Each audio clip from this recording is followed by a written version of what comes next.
So let's start with you. Where did you grow up? So I grew up in North London, a little place called High Barnet, not High Hare, High Barnet, which is the most northerly stop on the Northern Line of the London Underground system. Nice. Yeah, so that's where I grew up. Yeah, tell me about your family. Mum and Dad, Pat and Pete. Mum from Norfolk, Dad from Lancashire, although my mum does not have a Norfolk accent because she refused to. What does a Norfolk accent sound like? I'm going to embarrass myself and my family now. So I can only introduce my family with a Norfolk accent. You right, Nige?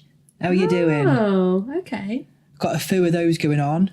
That's a bit Norfolk, that. Yeah, okay. So a little bit West Country, but with a slightly slower twang on some of the words. So like, instead of few, they say foo, which is always quite funny when you hear it. But your mum doesn't sound like that. No. She trained as a drama teacher, and she did a lot of Amdram and things like that. So she lost the accent intentionally. Okay.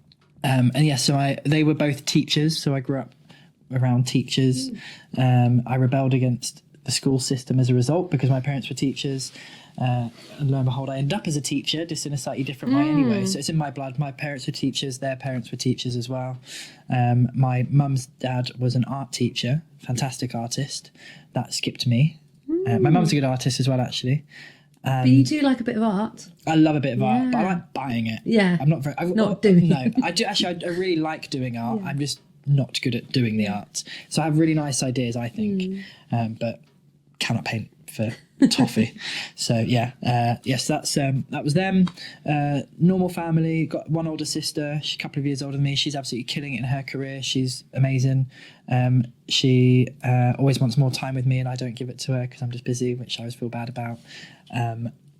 But yeah, she's just had a little baby, so I'm an uncle. Aww. Yeah, technically through her husband, he's got a couple of kids from a previous relationship, so I was already an uncle, but biologically an uncle now as well, which is a different experience, which is quite cool, seeing the baby from day one, which has put me off having twins because I realised how much hard work even one is. And yeah, so I live now in I'm kind of jumping right to the end, aren't I? But I live now on the border of Lincolnshire and Norfolk with my husband, and we love our new house. We've just painted it. It's very nice. I'm very honoured to be a guest here. Yeah. And we love it here. So we were in East London, decided we wanted peace and quiet, wanted space. And so we decided to move from a 2.5 bed to a 7 bed, 1 acre plot of land with no neighbours. For that peace and quiet, and I love it, absolutely love it. Yeah, it's beautiful. Yeah. So let's go back to your school days. Yeah. How was school for you? So my primary school was quite good.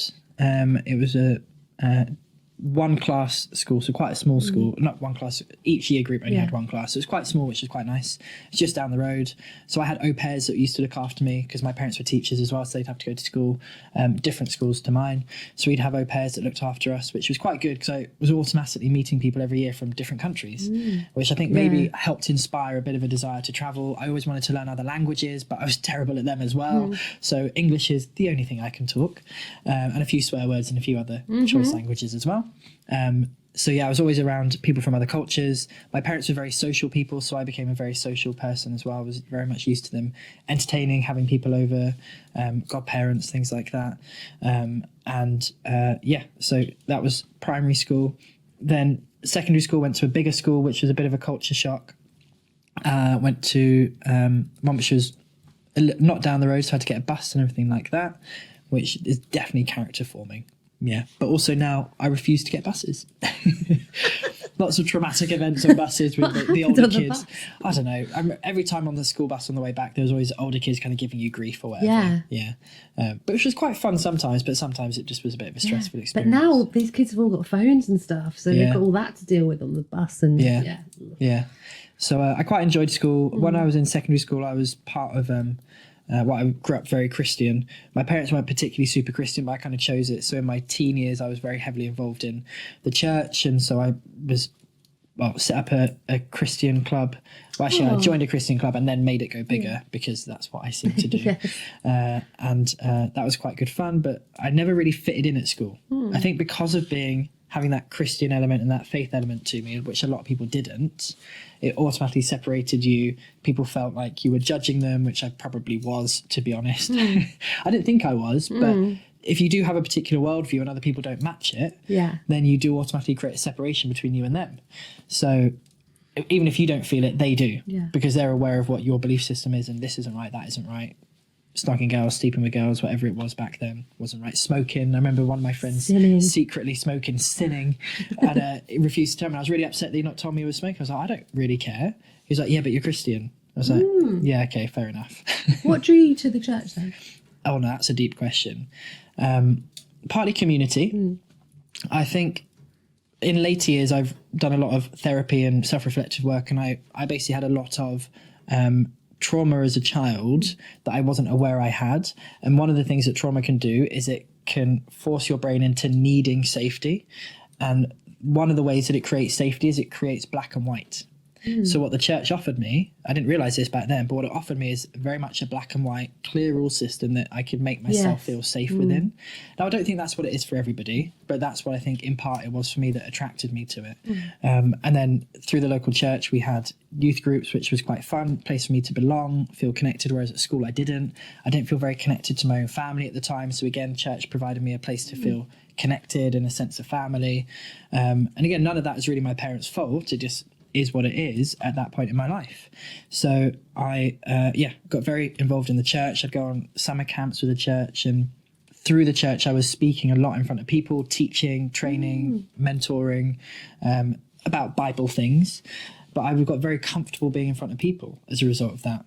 I discovered that I absolutely loved to sing, and people thought I was an okay singer, so I did more of that. I got the opportunity to speak in front of large crowds of people, which was scary but exciting. And then when I was 18, 19, within the church that I was now working with in America, I decided to train as one of their counselors / therapists in the church. And that's where I really realised, and what came alive in me was this desire to help other people.